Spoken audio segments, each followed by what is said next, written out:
This conference will now be recorded. अद्य बुधवासरः अथवा सौम्यवासरः अधिकश्विन कृष्ण द्वादशी दिनांक 14 अक्टूबर 2020 चरक सूत्र अध्याय 27 शंखं चक्रं जलौकान् दधतमृतघटं चारुदौर्भिश्चतुर्भिः सूक्ष्मस्वच्छातिरुद्यां शुकपरिविलसन् मौलिनं भोजनेत्रं कालाम्भोदोज्ज्वलाङ्गं कटितटविलसच्चारुपीताम्बराढ्यं वन्दे धन्वन्तरिं तं निखिलगगनप्रौढभावाग्निलीलम् प्रौढदावारीरम् ब्रह्मणो हि समारब्धामात्रेयाद्येषु पूरिताम् अस्मदाचार्यपर्यन्तां वन्दे गुरुपरम्पराम् आयुर्वेदरतं वन्दे माधवाख्यं महागुरुम् आयुर्वेदामृतं सर्वं शिष्येभ्यो यः प्रदत्तवान् द्रष्टा ज्ञानी दृष्टकर्मा कृतकर्मा तथैव च अध्यापकोऽपि श्रेष्ठो महान् संशोधकस्तथा गुणैरेतैः समुदितैः यत्कार्यं प्रतनोति सः समृद्ध्यर्थं हि कार्यस्य वयं न प्रयतामहे सरस्वत्यै नमो यस्याः प्रसादात् पुण्यकर्मभिः बुद्धिदर्पणसङ्क्रान्तं जगदध्यक्षमीक्षते आत्रेयं प्रथमं वन्दे आयुर्वेदजगद्गुरुम् आयुर्वेदामृतं सर्वं गृहीत्वा हि सुरेश्वरात् अग्निवेशादिकेभ्यो यत्परेच्छत्मनि सप्तमः प्रथमं तन्त्रकर्तारम् अग्निवेशं नमाम्यहम्।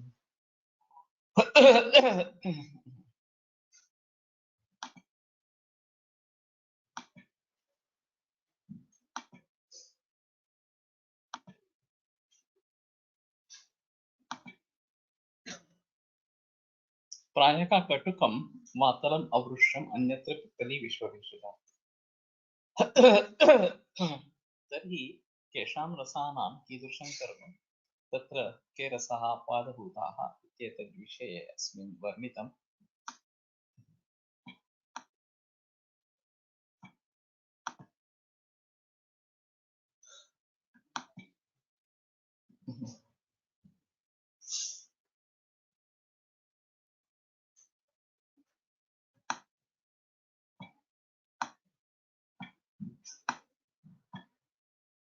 अस्मिन् वेदो बाह्य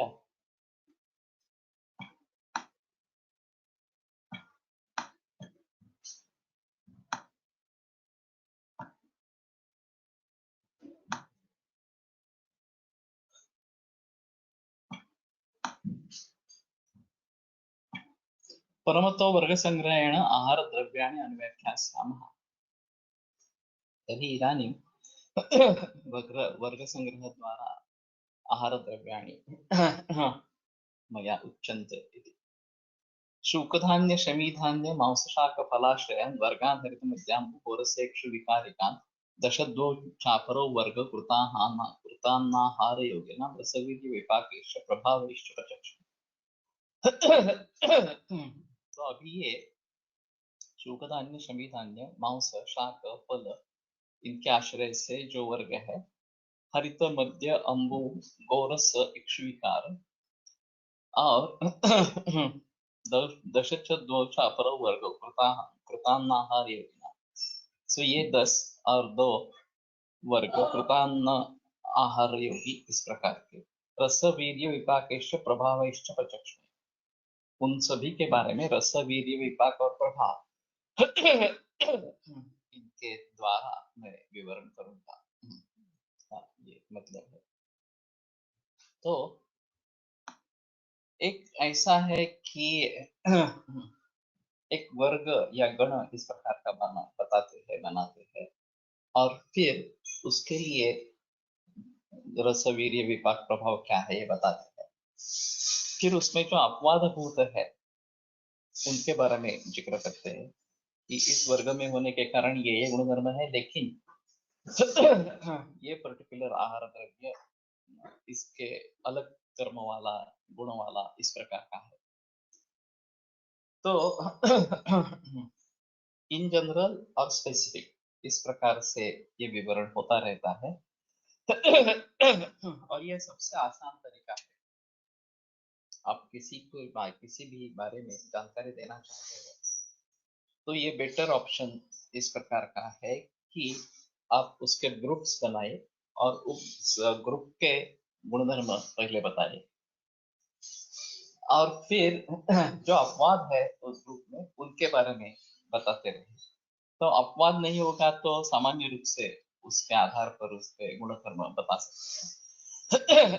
अपवाद है तो अपवाद के हिसाब से ही करना बेहतर इस प्रकार से। अतः शुकधान्य वर्ग,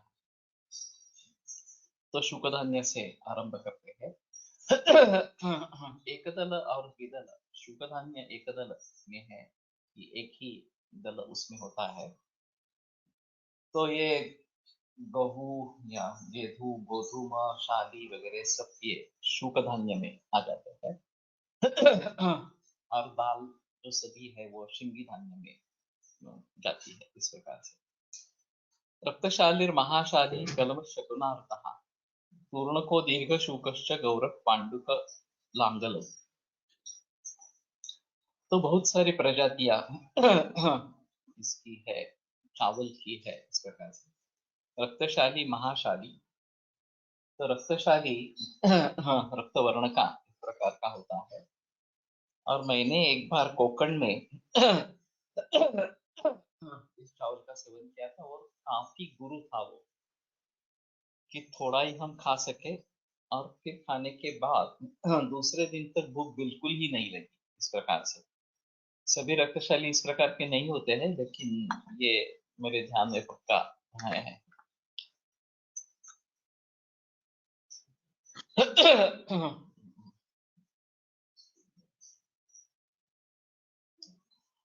महाशाली वही रत्नागिरी में ही महाभाग करके आता है, जो दिखने में बड़ा इस प्रकार का होता है।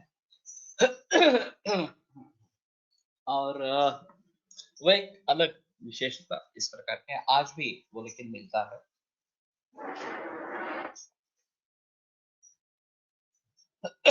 संजय पेंडसे के नानी नाना रत्नागिरी में रहते हैं, तो उनके यहाँ ये महाभाग होता था। कलम और आज का जो सुरती कोलम इस प्रकार का है, उसमें क्या संभावना है, क्या एक होने की या संबंध एक दूसरे से होने की, ये थोड़ा देखना पड़ेगा। शकुनाहरता हाँ, तो पक्षियों के द्वारा, पंछियों के द्वारा जो लाया गया है, तो ये अपने आप होगा इस प्रकार का शायद लगता है, और इस प्रकार का मालूम नहीं कहाँ पे होता है ये। तूर्ण को दीर्घ शूकश्च, तूर्ण के बारे में बताना मुश्किल, लेकिन दीर्घ शूक जो दिल्ली राइस आता है, बड़ा दाना ज्यादा दीर्घ इस प्रकार का होता है। गौरहा पांडुक लांगुल,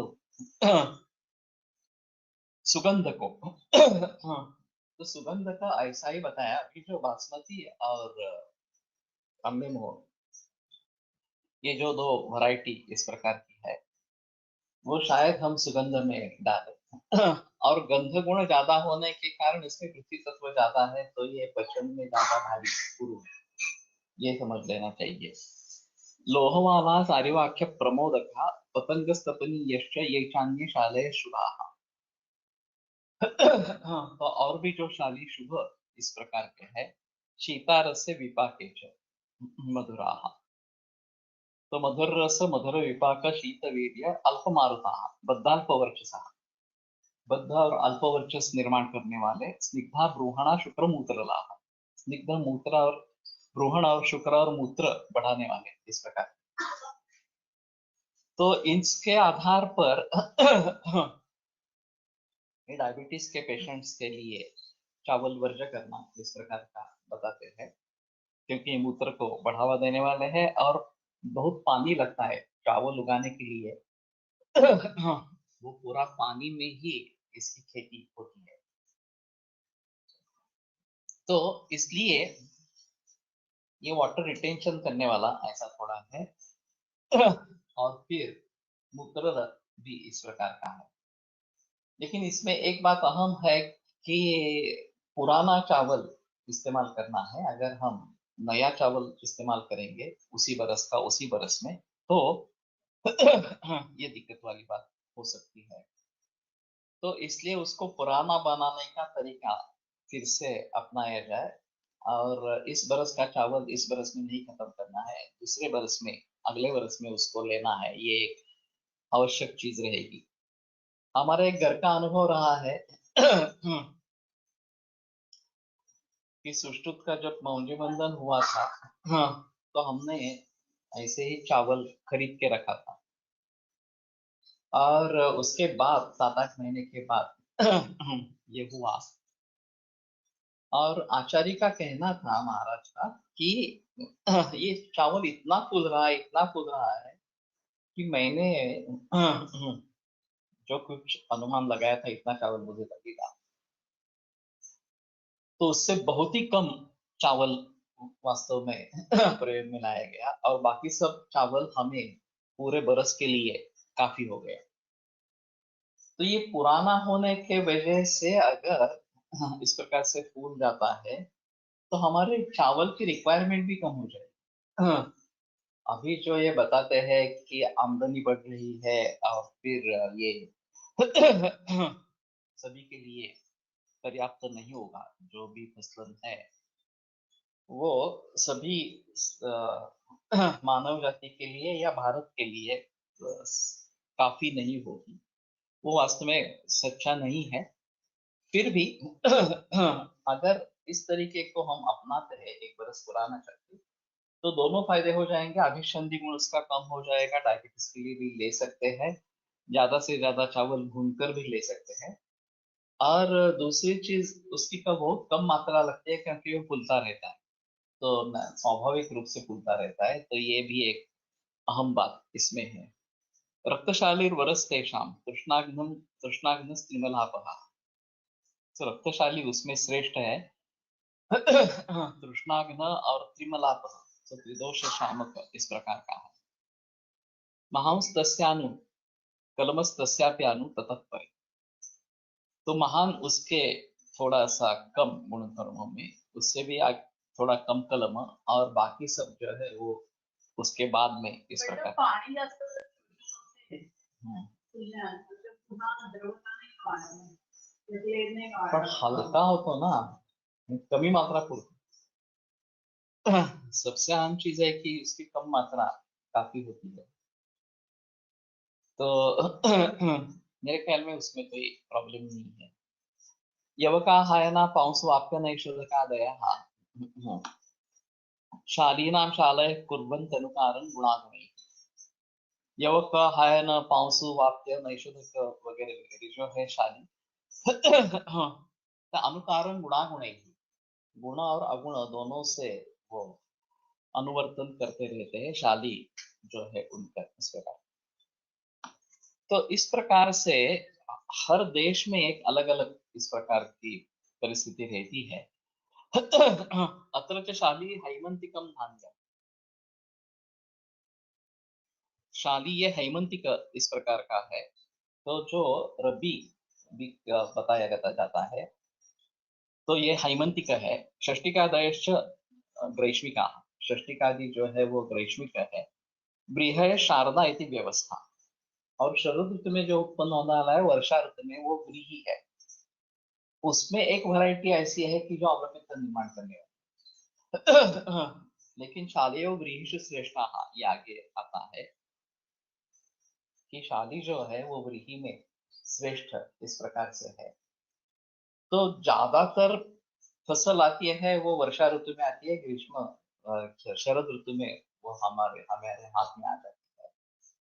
लेकिन हैमंतिक जो है वो शाली अच्छा है, और रक्तशाली सिर्फ ग्रीष्म ऋतु में जहाँ उस समय भी पानी रहता है। गुजरात में ऐसे कुछ एरियाज है कि जहाँ ग्रीष्म ऋतु में भी पानी भरा रहता है, तो उस समय जो 60 दिन में केवल चावल आता है वो शाली षष्ठी का इस प्रकार का बताया जाता है। जुना तांदूळ खूप फुलतो त्याला पाणीही अधिक,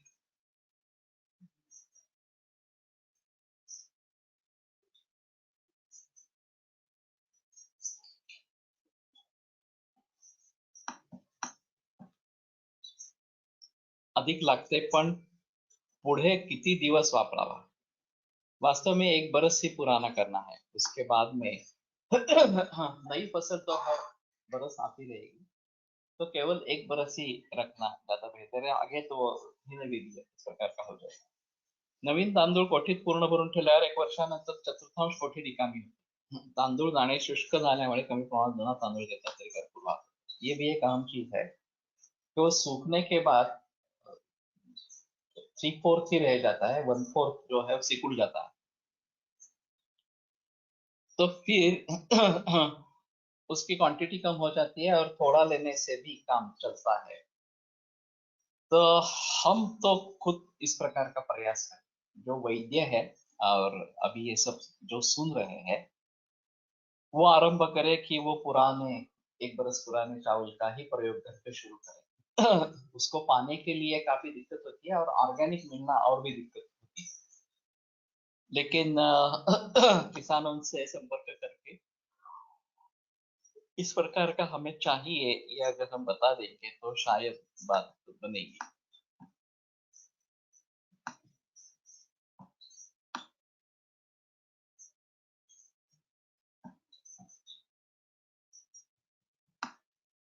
गर्मियों में होने कारण उसको गर्माधान भी बोलते हैं. अच्छा, ये शादी षष्ठी का जो है वो गर्माधान इस प्रकार से भी बोलते हैं.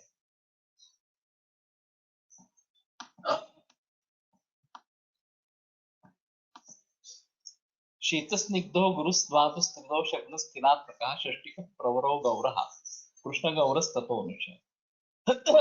जुना किंवा नवीन तांदूळ ओळखण्याची काही पद्धत आहे का? पिवळसर होतो. थोड़ा पीला रंग आ जाता है, ऐसा बोल रही है. सध्या अवेलेबल पैकी कोणता टाइप योग्य? ये तो बताना मुश्किल है. ऑर्गेनिक राइस में इंद्रायणी का प्रचलन यहाँ बहुत ज्यादा है और वो बहुत ही स्ट्रांग इस प्रकार का बनता है, पानी भी ज्यादा लगता है. शायद इंद्रायणी 1 बरस पुराना होने के बाद अच्छा होता होगा, ऐसी स्थिति है. और फिर भी पॉलिश कितना करते हैं, ये भी एक अहम चीज है. अगर एक ही बार पॉलिश करते हैं तो विथ फर्स्ट थोड़ा सा रहता है और वो पचन होने में काफी तकलीफ इस प्रकार की होती है. अभी जो ज्यादा सुपर पॉलिश मिलता है, बिल्कुल धवल इस प्रकार का, वो आसानी से पकता है, लेकिन वो ज्यादा अच्छा नहीं है. वहाँ यहाँ पे एक लेख आया था काफी दिन पहले, 3 बरस पहले, विटामिन B1 के बारे में. मैंने काफी बार इसके बारे में जिक्र किया है, लेकिन एक बार फिर बताना चाहूंगा. तो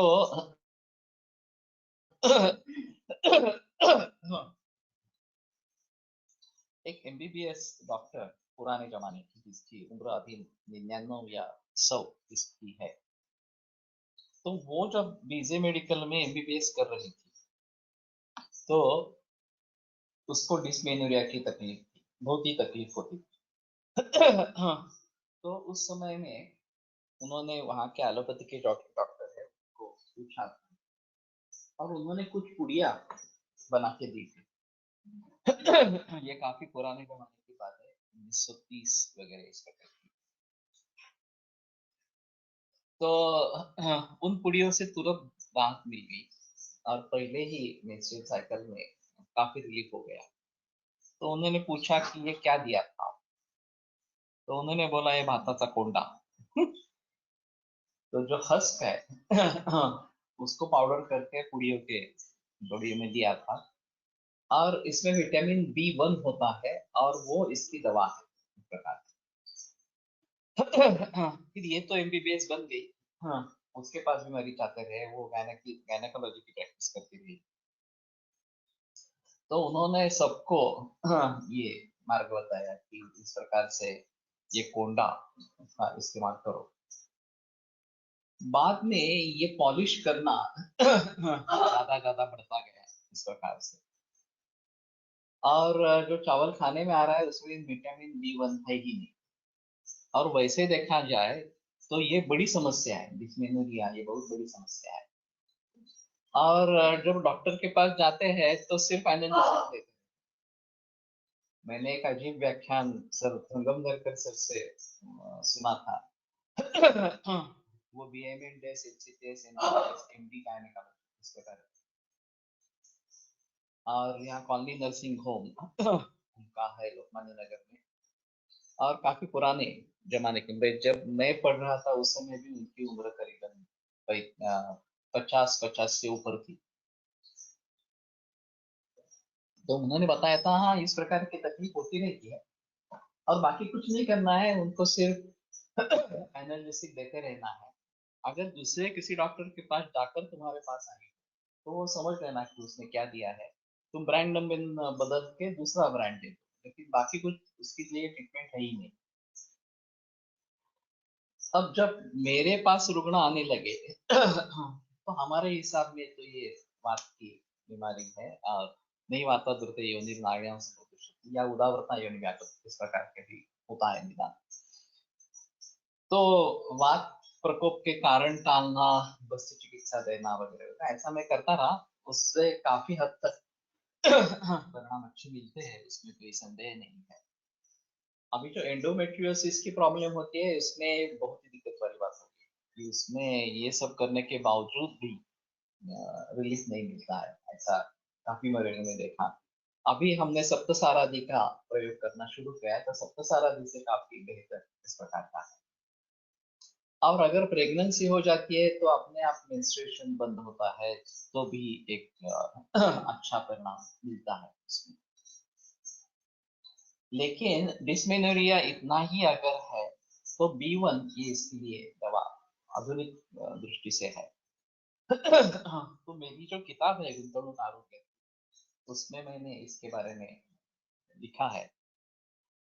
और एक जमाना था कि जबकि विटामिन्स बड़े पैमाने पर प्रयोग में लाई जाती थी दवा के रूप में। अभी जैसे B12 डेफिशिएंसी और B3 डेफिशिएंसी बहुत कॉमन है।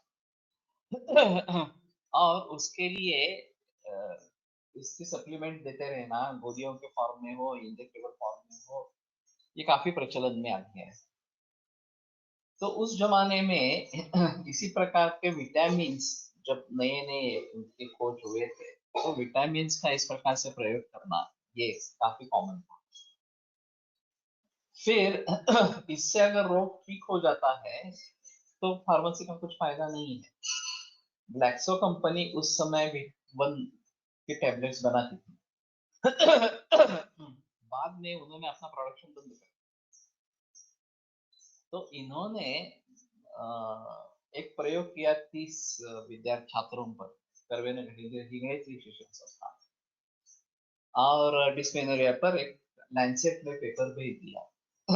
तो लैंसेट ने ठुकरा दिया कि ये 30 सैंपल साइज ठीक नहीं है, आपको ज्यादा सैंपल साइज चाहिए।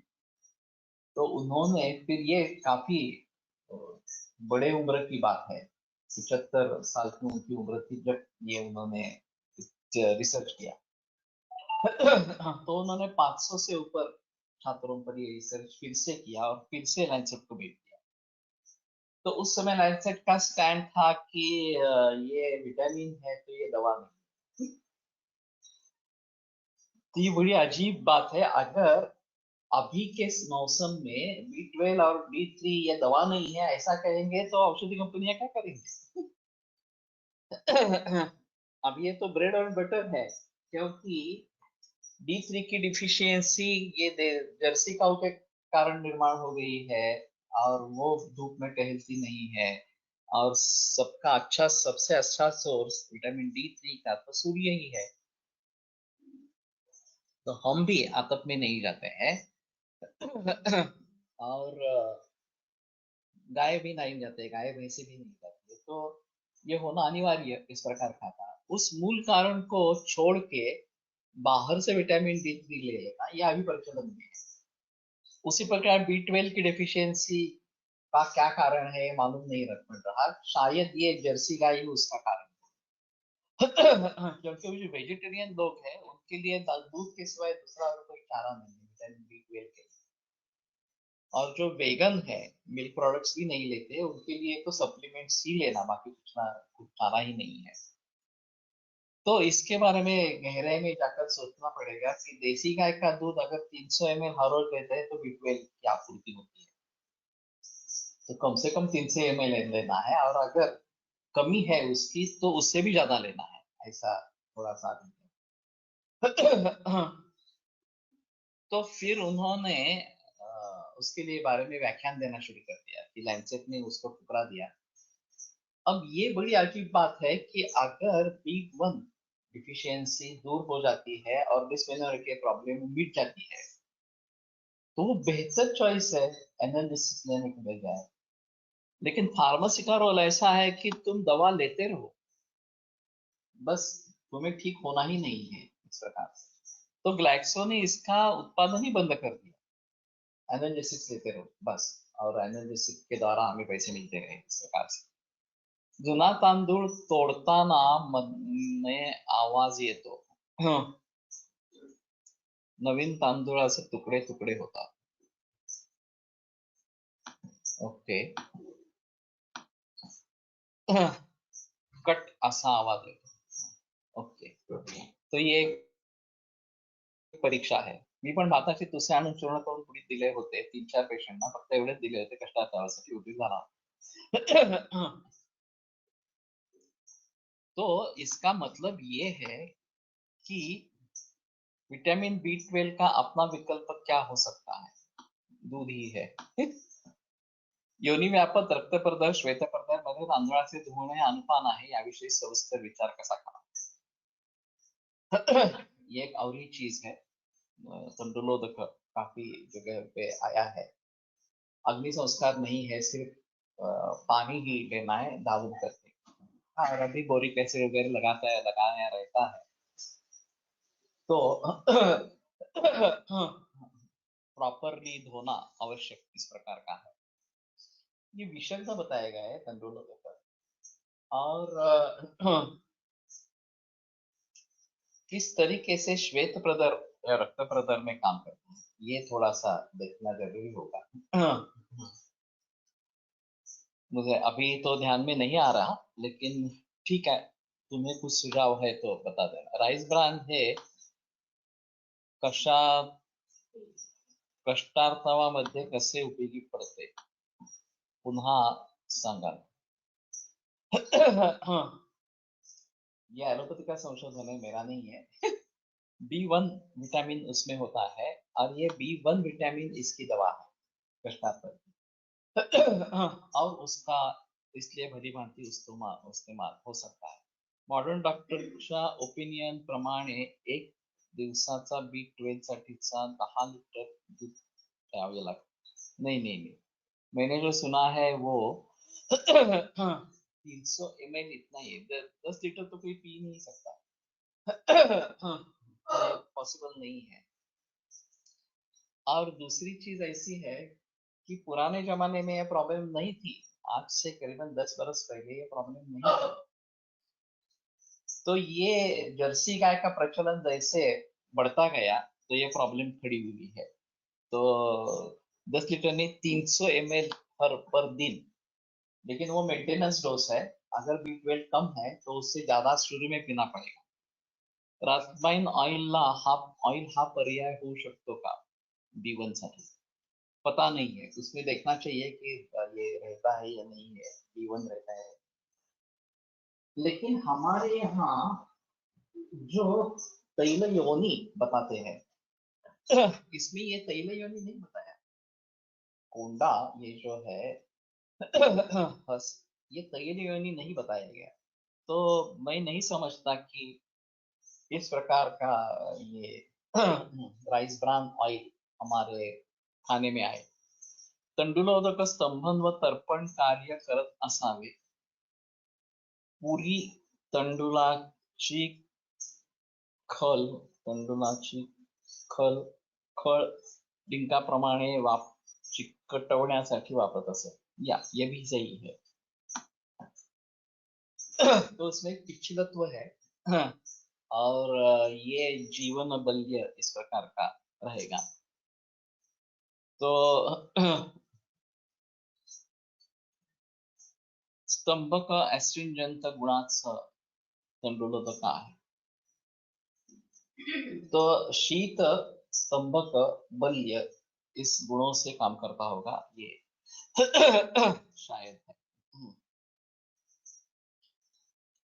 तो कहने का मतलब ये है कि ज्यादा पॉलिश वाला तांदुल नहीं करना है, चावल नहीं करना है। अगर हम पारंपरिक रीति से चावल का इस्तेमाल करते हैं, यानी कि हैंड पाउंड ये हाथसड़ीचा तांदूळ, तो वो बेटर चॉइस है। अभी ये ऑर्गेनिक शॉप्स में ये मिलता है अलग से, काफी महंगा होता है लेकिन वो ज्यादा बेहतर इस प्रकार का है। एस्ट्रिंजन म्हणजे स्रोतोमुख विशोधन, नॉट विशोधन कषाय इज स्तंभन, सो इट इज नॉट स्रोतोमुख, इट इज स्रोत संकोचक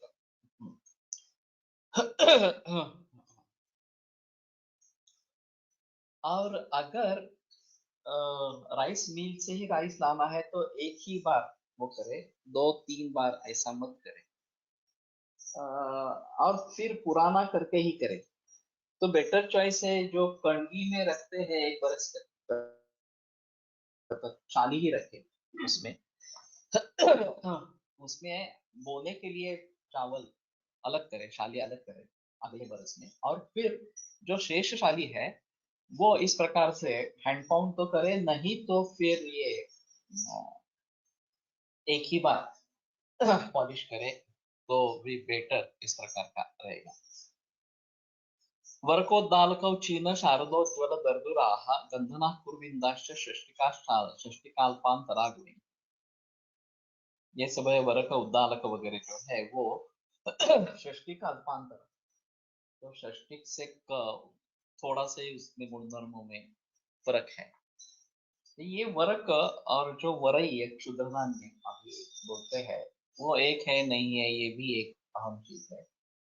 और इसको पीसने वाली चक्की कौन सी है, इसका जो हस्क है वो निकालने वाली चक्की कौन सी है, ये भी एक मुश्किल है। तो मैंने सुना है कि नासिक में ही इस प्रकार की है वरई, अगर आप बनाते हैं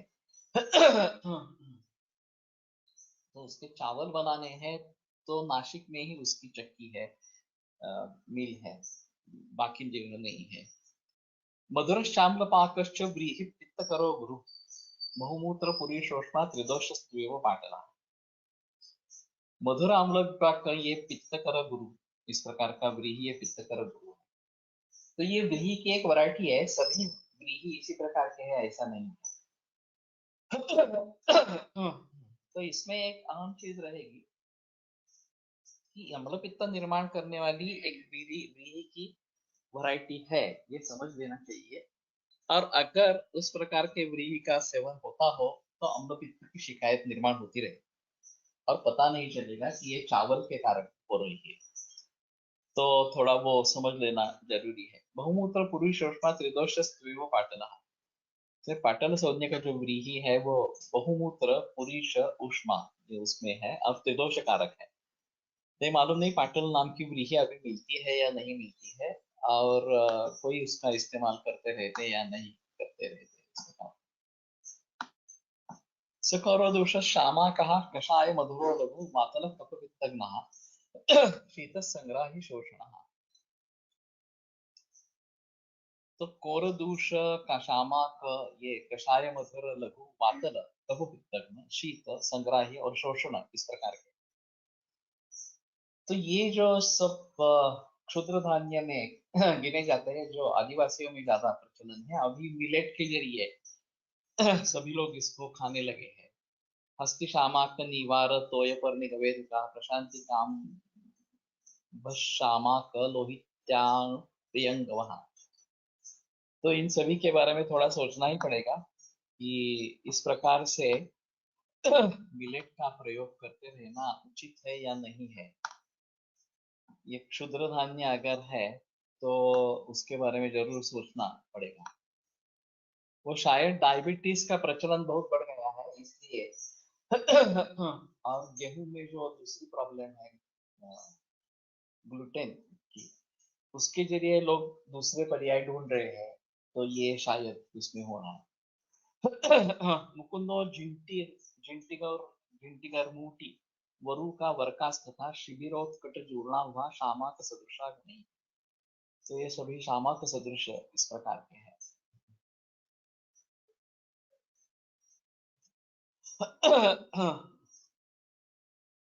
तो ये अम्लपित्त और रक्तपित्त इस प्रकार का निर्माण करने वाले।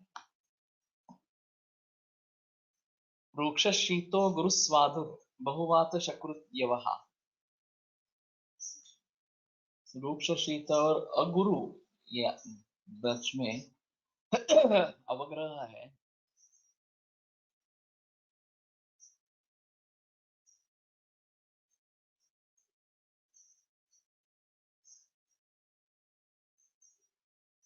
तो ये दोनों पाठ हो सकते हैं। वृक्ष शीतो गुरु, गुरु है, और अगुरु तो गुरु नहीं है, ये दोनों पाठ हो सकते हैं। और सुश्रुत में लघु बताया गया है।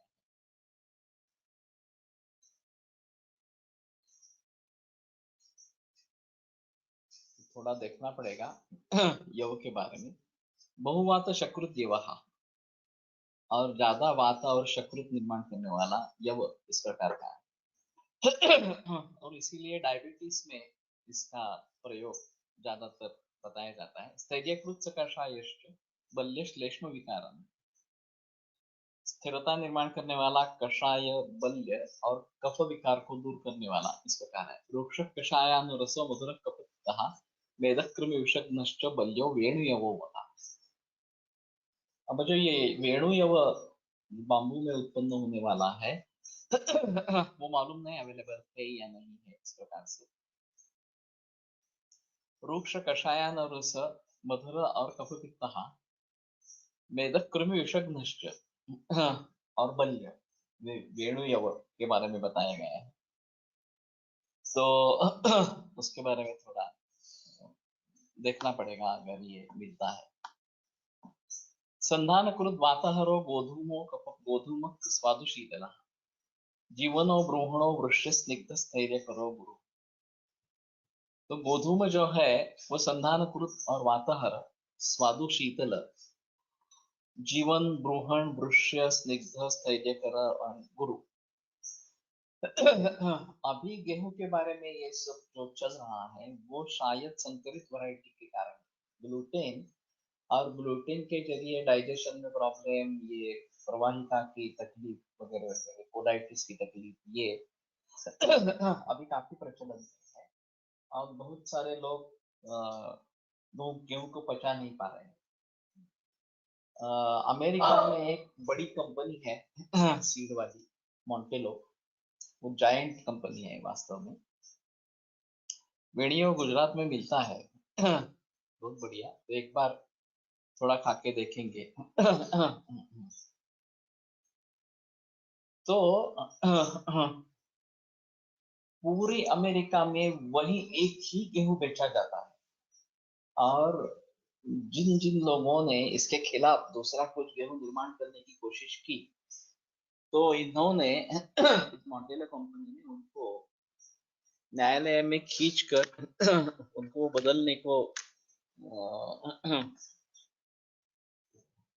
बदलने पर मजबूर किया। तो ये काफी मुश्किल मामला है, और पेटेंट लेना ये जो है उसका ये बड़ा हादसा इस प्रकार का है। और अभी ये भारत में भी हो सकता है कि कोई कंपनी, विदेशी कंपनी आपका यहाँ का पेटेंट ले ले, और बाकी किसी को भी वो निर्माण करने का अधिकार नहीं रहेगा। ये काफी पॉसिबल इस प्रकार का है। वेणुयव खूप वर्षातून येतो असं एकदा गोंदिया म्हणतात, आणि त्यांची भाकरी एखादी तरी खावी म्हणतात, पौष्टिक असतात असेच सांगतात। लेकिन अगर वेणुयव गुजरात में रेगुलर से मिलता है तो शायद दिनेश चौधरी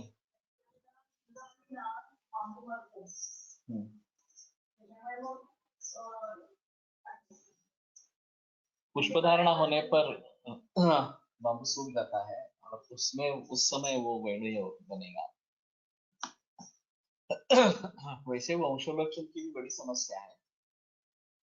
किस बांबू में वंशोलक्षण मिलता है ये अभी तक भी पता नहीं चला है। इतना सारा वर्णन है, इतना सारा ग्रंथों में उसके बारे में बताया गया है। तो हर 25 बरस के बाद ही वेणु आता है, बराबर। बांबूचे अंकुर म्हणजे वेणुयव का नो, उसके बारे में अलग बताया गया है, बांबू के अंकुर के बारे में, और वो अलग है। बांबू शूट्स करके मिलते हैं, जमदग्नि के भी प्रचलन में दवाइयों के रूप। लक्ष्मी विलास मध्ये वेणुयव कंटेंट है। तो कौन डालते हैं क्या वेणुयव?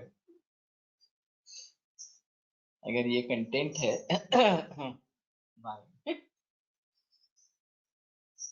तो देखना है, अगर गुजरात में ये मिलता है, किसी न किसी का बांबू 25 बरस पुराना हो गया और उसमें वेणुयव मिल गई, इस प्रकार की पॉसिबिलिटी है। तो तो अभी ये हाइब्रिडाइज का जो जमाना है, उससे हमें फिर से मूल द्रव्यों तक जाना है और मूल बीज को ही बोना है। मी खूप प्रयत्न केला पण नाही मिळाला। तो अभी जो सुभाष पालेकर का चल रहा है चक्कर कि देसी सीड्स का ही प्रयोग करें और अपने पास वो प्रिजर्व करे, वो जो बीज है वो प्रिजर्व करे, वही बेहतर इस प्रकार का ऑप्शन रहेगा। नांदीमुखी च नांदीमुखी मधुली च मधुर स्निग्ध शीतले, मधुर स्निग्ध शीतल, इसमें क्या बदल है? स्निग्ध के बारे में बताया है, लेकिन स्निग्ध भी है। सो एक ऐसा है, संभव व्यभिचार अभ्याम से विशेषण अर्थ व्याकरण में आता है। अगर संभव है और व्यभिचार है तो ही विशेषण अर्थवत होता है। तो यहाँ तो संभव तो है ही है और व्यभिचार नहीं है। तो अलग क्या बताया गया? हाँ, अमेझॉन वर वो केरळमध्ये पण मिळतो। अमेझॉन एक अलीबाबा की गुहा है। क्या नहीं मिलता मालूम नहीं।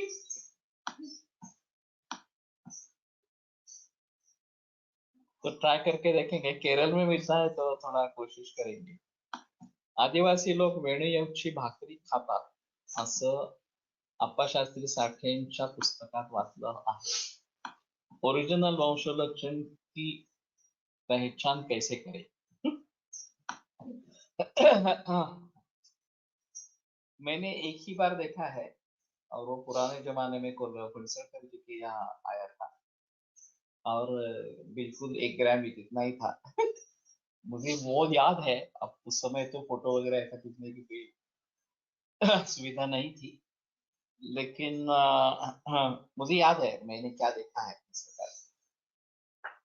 उसका उस तरीके का वंशोलक्षण मैंने आगे कभी भी नहीं देखा है।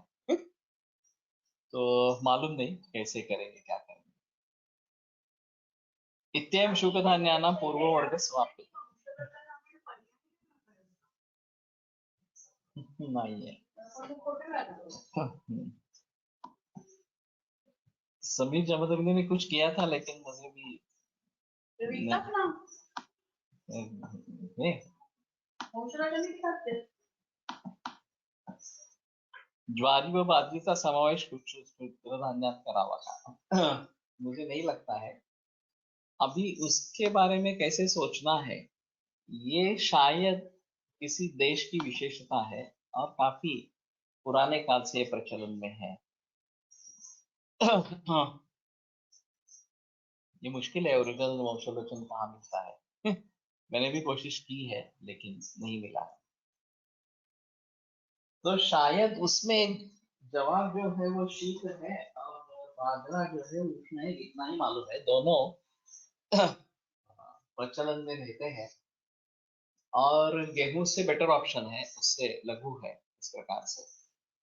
और देश में महाराष्ट्र में भी कोकण और देश, ये जो दो भूभाग है, कोकण में चावल का ही प्रचलन है और देश पर भाकरी, ज्वार की रोटी, इसका प्रचलन ज्यादा है और वही करना ज्यादा बेहतर इस प्रकार का है। अथ सभी धान्य वर्ग कषाय मधुर और वृक्षा शीत पाक्य कटुर लघु विशद श्लेष्म पित्तघ्न मुद्ग सूक्योत्तमो मता। तो मुद्ग जो है वो सूक्योत्तम, ये दाल बनाने में सबसे अच्छा है, उत्तम है इस प्रकार से।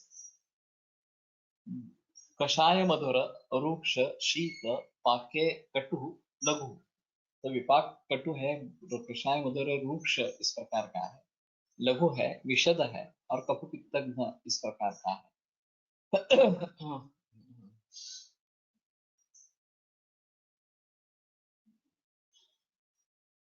केरळमध्ये बांबू राईस 1 kg चे पॅकेट मिळतात, 100-200 रुपये किलो. त्याची खीर पौष्टिक असते असे म्हणून विकतात. व्यवाप्रमाणे दिसतो तो वेणुयव असेल का? पॉसिबल है कि ये वेणुयव होगा, क्योंकि ये बाम्बू राइस अगर कहते हैं तो शायद ये वेणुयव है। और फिर 100 या 200 रुपए केजी है तो कम से कम लक्ष्मी विलास में तो डाल सकते हैं। उसमें कोई प्रॉब्लम नहीं है। खाने के बारे में थोड़ा सोचना पड़ेगा, अगर नियमित रूप से मिलता है तो शायद उसके बारे में कोशिश कर सकते हैं, नहीं तो कम से कम दवाइयों में तो इस्तेमाल करें। वृषक परम वाताहरा स्निग्धोष्णो मधुरो गुरु बल्यो बहुमल पुंस्त्वम माश शीघ्रम ददाति च। तो माश जो है उड़द, वृष परम, वो वृक्ष है परम वाताहरा, परम बीच में आया है तो दोनों को देख सकते हैं, वृक्ष परम है या वाताहर भी परम है। स्निग्धोष्णो मधुरो गुरु, स्निग्ध उष्ण मधुर गुरु, बल्यो बहुमल, ये मल ज्यादा निर्माण करने वाला इस प्रकार का है। तो चावल, हाँ, ये अल्प मल निर्माण करने वाला है और ये पूरी से ज्यादा बढ़ाने वाला माश जो है। तो ये इडली डोसा, ये जो प्रचलन है वो शायद एक दूसरे को बैलेंस करते हैं, ऐसा थोड़ा सा रहेगा। इससे मल की निर्मित कम होगी और उससे बढ़ेगी तो प्रॉपर मात्रा बनेगी। और चावल लघु है, ये गुरु इस प्रकार का है।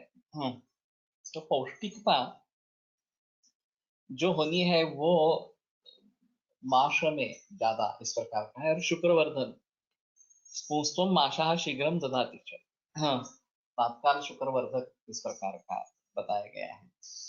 वैसे शुक्रवर्धन के लिए कभी कच्चू का ज्यादा इस्तेमाल होता है। फलानी माशवत विद्या काकांडोला तो गुप्त हो, तो आत्मगुप्ता ये फल माश जैसे इस प्रकार से है, तो वो भी एक शुक्रवर्धन के लिए एक अहम इस प्रकार का रहेगा। लेकिन इस दिग्ध उष्ण मधुर गुरु इस प्रकार से है। और ये थोड़ा सा कंट्रोवर्शियल मुद्दा है कि इसमें फर्मेंटेशन की प्रोसेस होती है और फर्मेंटेशन होने से लघुत्व आता है क्या, ये एक अहम मुद्दा है। जैसे ब्रेड बनाने में भी फर्मेंटेशन प्रोसेस इस प्रकार की है, आसवारिष्ट बनाने में भी फर्मेंटेशन प्रोसेस है। आसवारिष्ट बनाते हैं तो वो लघु होता है, उसमें संदेह है, इस प्रकार का नहीं है। लेकिन जिस द्रव्य का बना उसके भी गुण उसमें रहेंगे, अगर द्रव्य गुरु है तो वो भी थोड़ा गुरु इस प्रकार का रहेगा। लेकिन इस प्रकार से करने से ब्रेड हल्का होता है या नहीं होता है, तो डाइटिशियंस का कहना है नहीं, वो हल्का नहीं होता।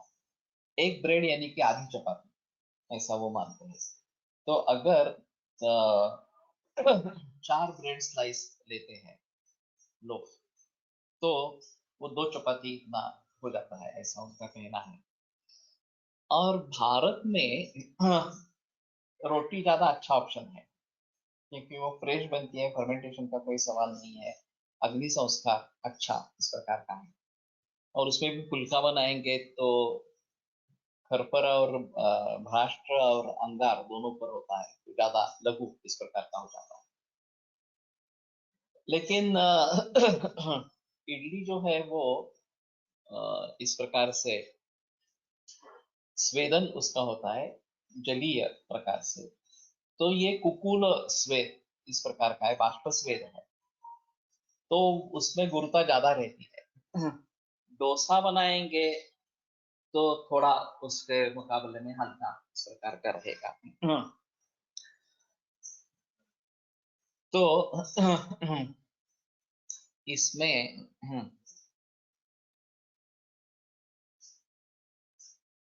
थोड़ा उसके बारे में देखना चाहिए। लक्ष्मी विलासात वेताचे बी म्हणजे जलवेतसाचे बी आले आहे. ओके, ते वेणुयव नाही, संस्कृत पाठात पण नैचुल बीज असे आहे.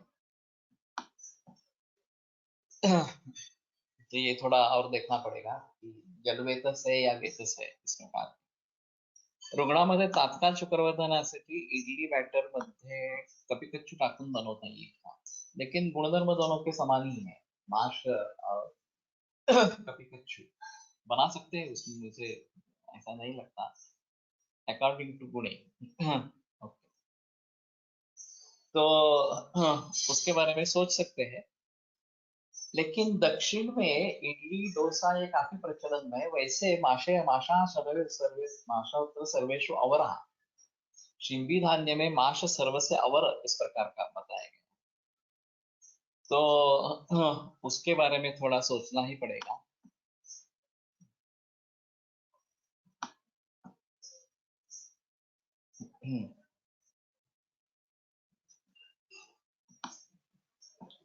मैदा जो है वो रिफाइन पाउडर है गेहूं की. मैं ये सोचता था कि गेहूं पीसते हैं तो उसमें पहले रवा निकल आता है और फिर बाद में जो रहेगा वो मैदा रहेगा इस प्रकार से. लेकिन पूरे गेहूं का ही मैदा में परिवर्तन कर देते हैं, ऐसा है. अभी ब्रेड काफी प्रचलन में है और उसमें मैदा एक अहम चीज है. तो ये जाहिर है कि बहुत बड़े पैमाने पर मैदे का निर्माण इस प्रकार का होता रहता है, और वो ज्यादा अच्छा नहीं है ऐसा कहने का मतलब है. लेकिन आखा गेहूं पीस कर हम लेते हैं, जो डो बनाते हैं, आटा लेते हैं, वो रवा और मैदा, ये तीन प्रोडक्ट्स इस प्रकार से गेहूं से बनते हैं. तो रोटी का प्रचलन ज्यादा है, नियमित रूप से आटे का प्रचलन. रवा जो है सेमोलिना, वो अभी बाजार में जो मिलता है वो मेज का है, मक्के का है. इसका जो है वो दलिया कहलाता है. गेहूं का जो रवा है वो दलिया कहलाता है, और वो गेहूं का ही बनता है. घर में गेहूं का रवा बना सकते हैं. हमारी जो काम करने वाली औरत है घर पे, उसने इस प्रकार के रवा निर्माण किया था घर पे ही, कूट कूट के और फिर छान कर इस प्रकार से. और थोड़ा मेरे ख्याल में मिक्सर का प्रयोग किया था उसने, लेकिन रवा अच्छा बना था, जैसे हम उपमा या शीरा के लिए बनाते हैं उस प्रकार से अच्छा था. और हाँ, मैदा जो है वो भी इस प्रकार से बन सकता है, घर पे ही बन सकता है. इसमें काफी मेहनत करनी पड़ती है. हाँ, पित्तकर हो सकता है, उसमें संदेह नहीं है फर्मेंटेशन में. इडली डोसा या आसवारिष्ट ये सभी जो, लेकिन अभी ये पीढ़ियों से साथ में हो गया है. अम्लत्व उसमें बढ़ जाता है. और दक्षिण में कर्नाटक, तमिलनाडु, आंध्र प्रदेश, केरला, इन सभी राज्यों में काफी मात्रा में ये इडली डोसा वगैरह या चावल ये इस्तेमाल में है. गव्हाला फर्मेंट करून मैदा बनवतात असे ऐकले, म्हणूनच ते वापरण्यात व्यंजनात वापरतात. व्यंजन, ये तो मैंने मालूम नहीं है मुझे कि थोड़ा भिगा देते हैं और फिर उसका करते हैं. एक बार देखना चाहिए कि मैदा कैसे बनाते थे इस प्रकार से. फिर हमने जो किया था मुझे याद नहीं है इस प्रकार, मैं एक बार पूछ लेता हूँ.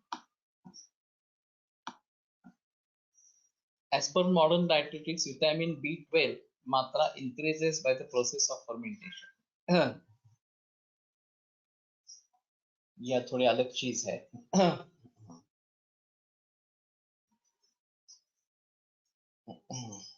तो शायद उसके बारे में थोड़ा सोचे. विटामिन B12 की डिफिशियंसी अभी तो बहुत कॉमन है,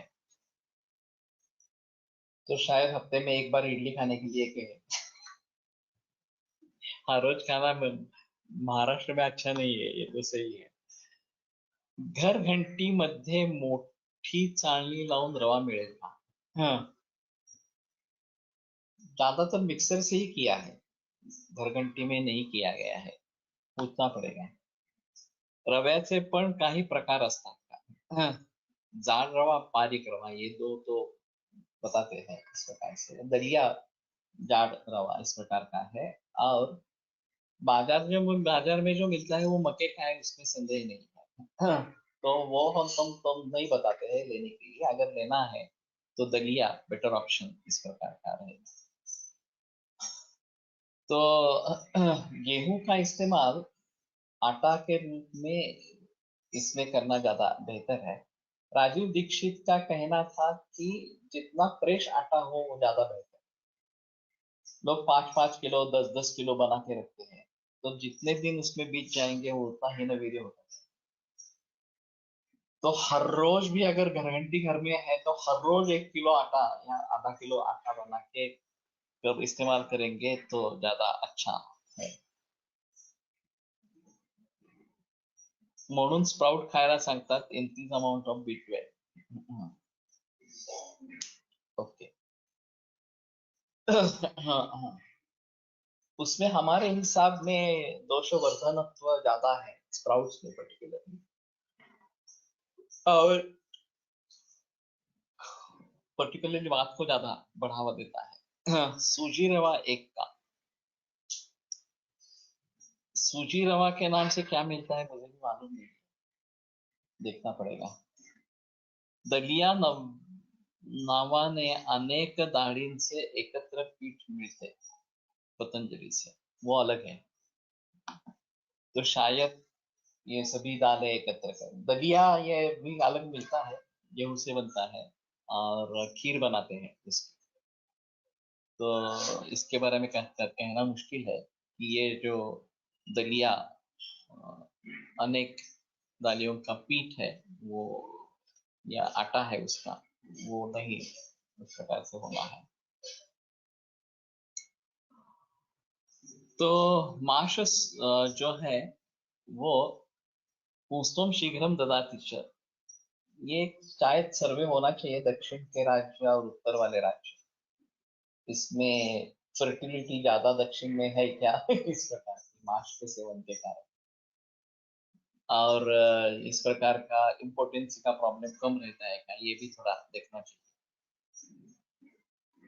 सुजी दलिया नावाने का.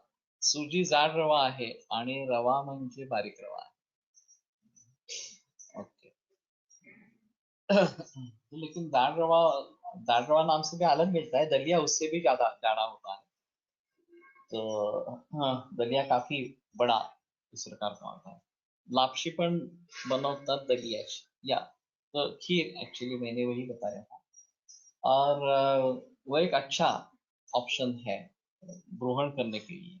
अग्नि अगर अच्छा हो तो दलिया की खीर, दलिया की लापशी बहुत अच्छी इस प्रकार की. तो राजमाश सर्व रुच कफशुक्रामल पित्तन तत्स्वादुर्वातलो वृक्ष कषायो विशदो लघु गुरु.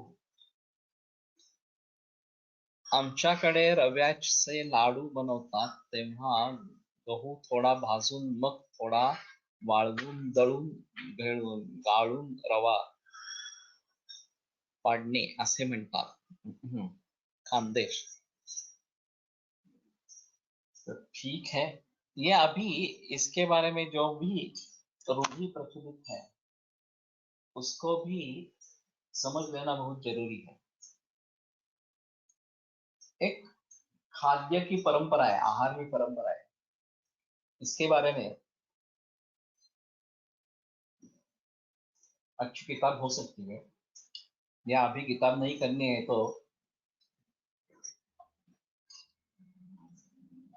उसके बारे में ऑडियो वीडियो कर सकते हैं। और हिंदी अंग्रेजी में करें, और सभी प्रांतों से, सभी राज्यों से जानकारी हासिल करें, वो बेहतर इस प्रकार का रहेगा। इज में उपमा मेड फ्रॉम मका रवा, येस। घरघंटीमध्ये धान्य क्रश और ब्रेक होते, तिथे दळण्याची प्रक्रिया होत नाही, त्यामुळे गुरुता वाढते का? मालूम नहीं।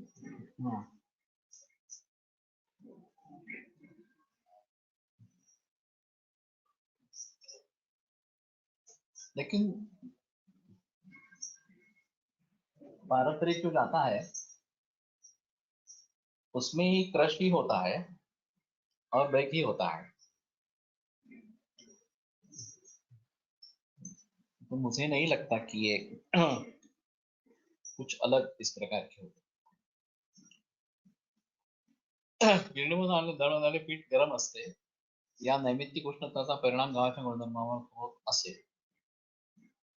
ये स्पीड बहुत ज्यादा होने के कारण ऐसा होता होगा, ऐसा है। घर पे करेंगे हाथ से तो उतना स्पीड नहीं रहेगा, और फिर इतनी गर्माहट भी उसमें नहीं आएगी। एक अहम मुद्दा इस प्रकार का रहेगा। तो ठीक है, यहाँ पर रुकते हैं। कल सहस्त्र योग का होगा, परसों अमावस्या है तो अनध्याय रहेगा शुक्रवार को, और शनिवार को फिर से सहस्त्र योग इस प्रकार का होगा। आयुर्वेद प्रकांडो निगदित इह हि शल्यतंत्र प्रधानः, शिष्येभ्यः शाश्वतोऽयं निखिल जन कृपा व्याप्त चित्तेन येन आयुर्वेदस्य वाञ्छन् पुनरपि भुवने काञ्च सुष्ठु प्रतिष्ठां श्रेष्ठं धन्वन्तरिं तं प्रणमति च सदा वैद्यवर्गो हि नूनं, वैद्यवर्गो हि नूनम्। अभी बाजार में जो ऑप्शन है इसमें पोहा और उपमा, यही तो बेहतर है। इसमें तली हुई चीजें नहीं रहती है, तो उसमें भी उपमा ज्यादा बेहतर है, क्योंकि पोहे के बारे में काफी निर्बंध वैसे भी ज्यादा गुरु है। तो ये थोड़ा सोचने की बात है कि अभी के समस्याओं का हल कैसे, किस प्रकार से करें।